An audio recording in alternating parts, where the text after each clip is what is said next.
secure, in terms of the notes, or at least some sense of a summary, would they not need that information before they make a decision, in fairness for Mr. Brown? Yeah, so that's why we've requested the information, so we do appreciate that's going to be important to look at what treatment or extensions Mr. Burns had in the past. So yeah, we do recognise that that's going to be helpful. Yeah, but almost crucial before the low secure make a call. That's the bit I'm getting at, Doctor. I suppose not necessarily, because I suppose we don't always we sometimes have patients who have been in hospital 20 years ago, and it's very difficult to get hold of information. So I suppose we have enough information for them to make a decision. It would be incredibly helpful to have that information, but I don't think it's absolutely crucial. Okay. All right. Thanks, Doctor. Thanks, Judge.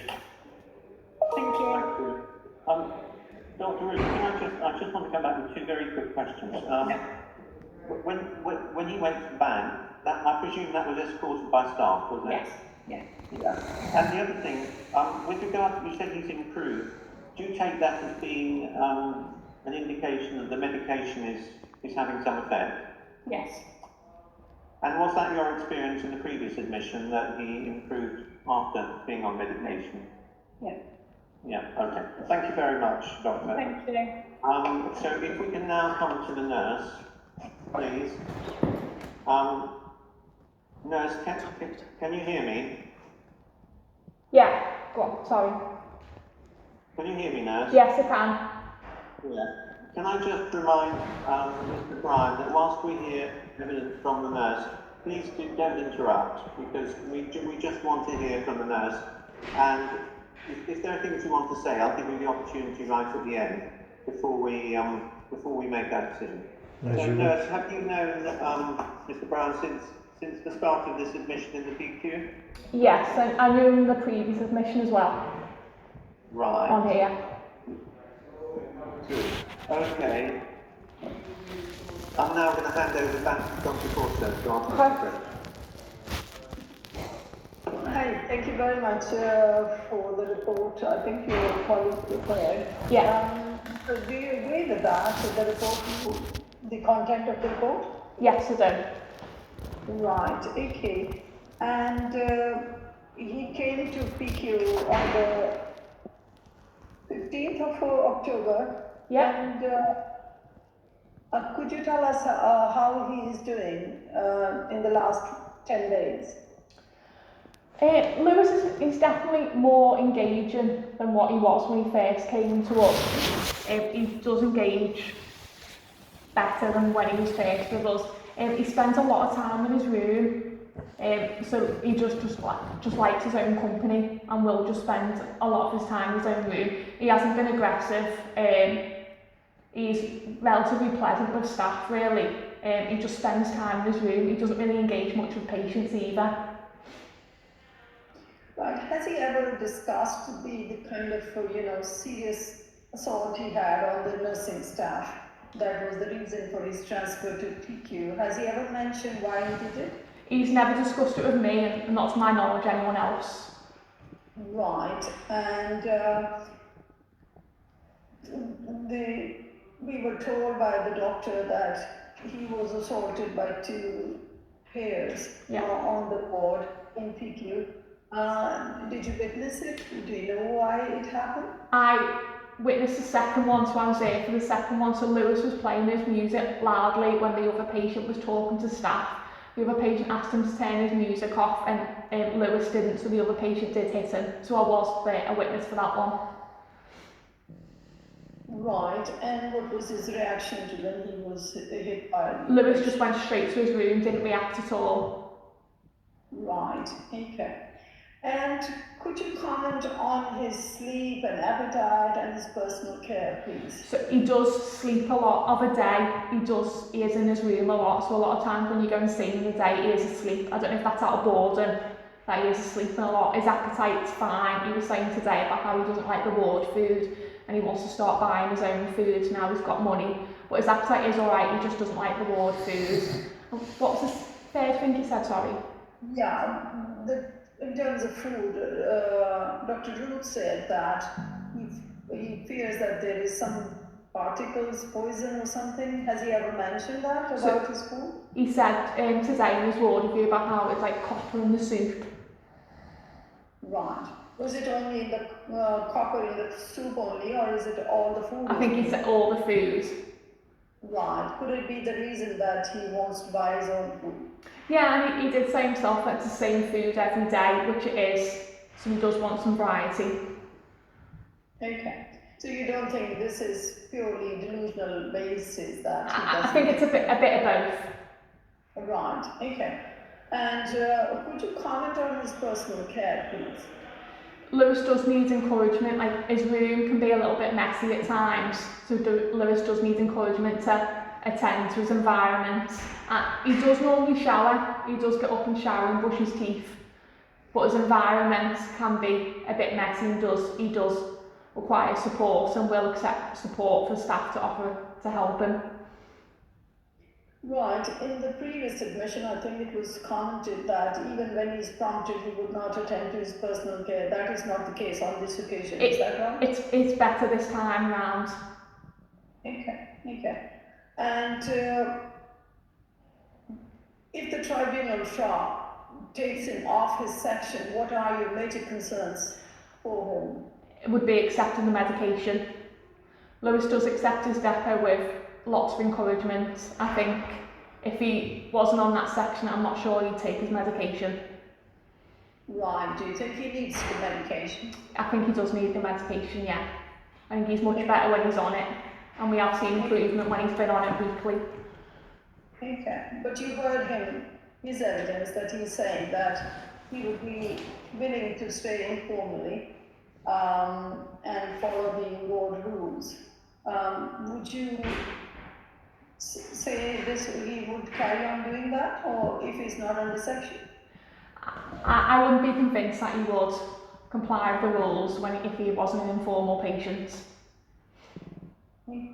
So, why do you think that he needs to remain in hospital? Is it for his own safety, for his health, or for protection of others?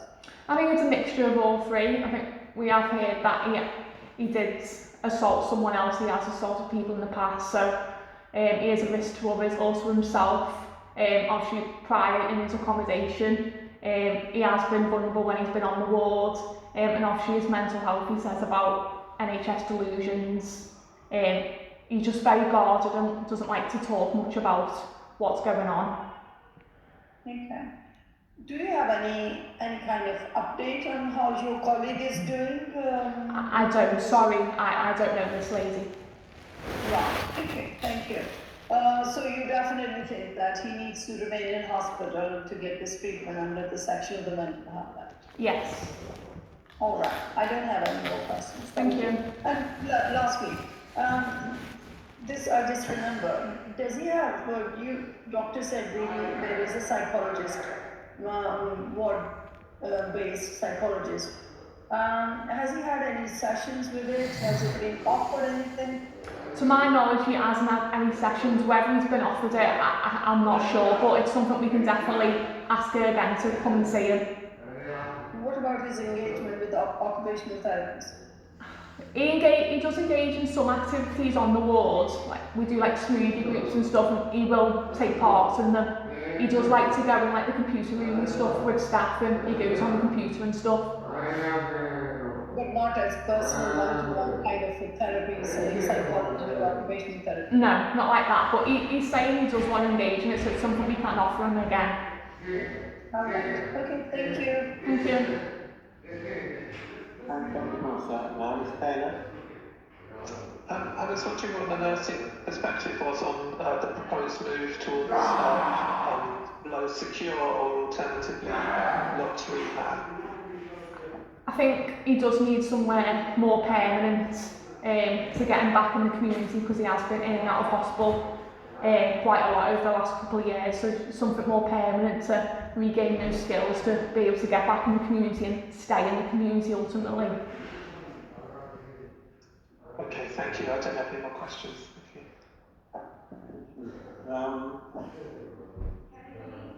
you. I don't have, I don't have any questions. Mr. Batterby. Just a couple, thanks, Judge. Hi, Nurse. Nurse, when you said about Mr. Bryan needing, you said sort of lots of encouragement to take the depot. I just wanted to kind of ask a little bit more about that, just in terms of, I mean, are we talking, you know, sort of quite a degree of persuasion, or is it just, you know, how much sort of time, you know, is it, I don't know if it'll differ, but is it requiring a sort of a 10-minute job to encourage him to take it? So last week when it was due, I was on shift and we told him multiple times throughout the day that it was due. Staff spoke to him a lot about it. Must have asked him about 5 times. Staff continued to speak to him and then he did agree to have it. No restraint was used or anything, but he just required a lot of talk. He was mentioning a lot of delusional stuff about the depot, saying about it messes with his serotonin and stuff, and we were injecting serotonin around his body and stuff. Right. But he did spend a lot of time with staff and then did accept it. Right. Yeah. Okay. Okay. You did just touch on, you said in your evidence notes, you said that you referred to him speaking about his NHS delusions. I know that, you know, Mr. Bryan, he's obviously spent a lot of time in hospital now, and a lot of time where he feels maybe he didn't need to be in hospital. Is it something very different from that he's demonstrating to you? You know, just rather than just sort of saying, I'm a bit fed up because I keep being pulled into NHS units? Yeah, he doesn't really talk much, and especially to me, he doesn't really open up to me. I do find he does open up more to male staff and will say a lot more to male staff, but to me it doesn't really engage that much. Maybe because I'm a nurse and stuff, he doesn't really engage that much with me. Okay.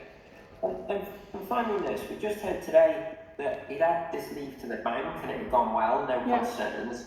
I did note that doctor said, well, this doesn't mean it's something we routinely will give. But we obviously know how helpful it can be for patients to be getting leave.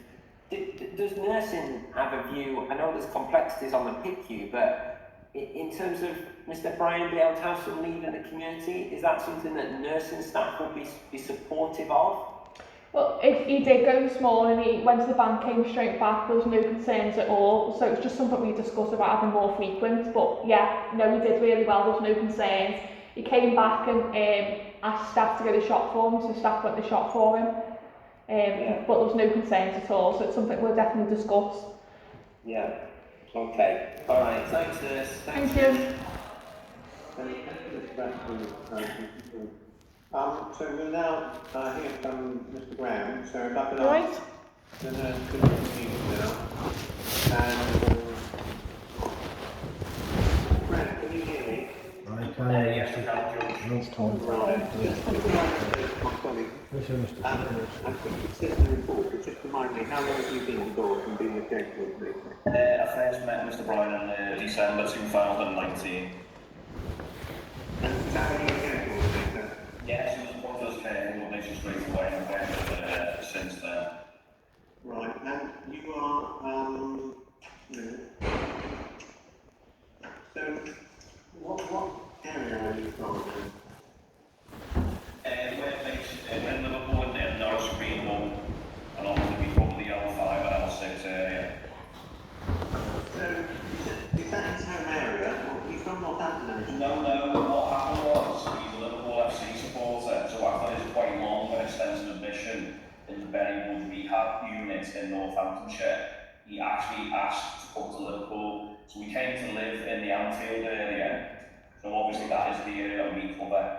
It's very, very close to the Anfield Stadium, so that was his reason for moving there. He didn't have any familial links or any connection to Liverpool, but on his fondness for Liverpool, let's see. Yeah, I guess from your accent that you're not from Northampton, but from Merseyside. So I am, yes. That's right. Okay. Can I hand over to the specialist member then, please, Mr. Taylor?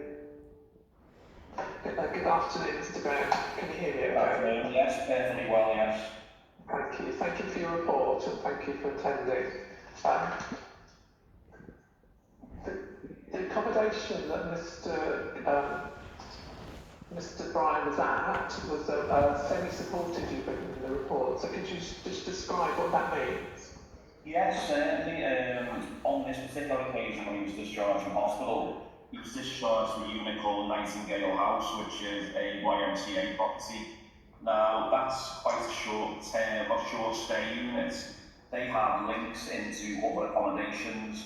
So the particular flat where he resided in the Walton area of the city was actually supported by the YMCA. So it's not intensive support, it's just usually quite low level in terms of trying to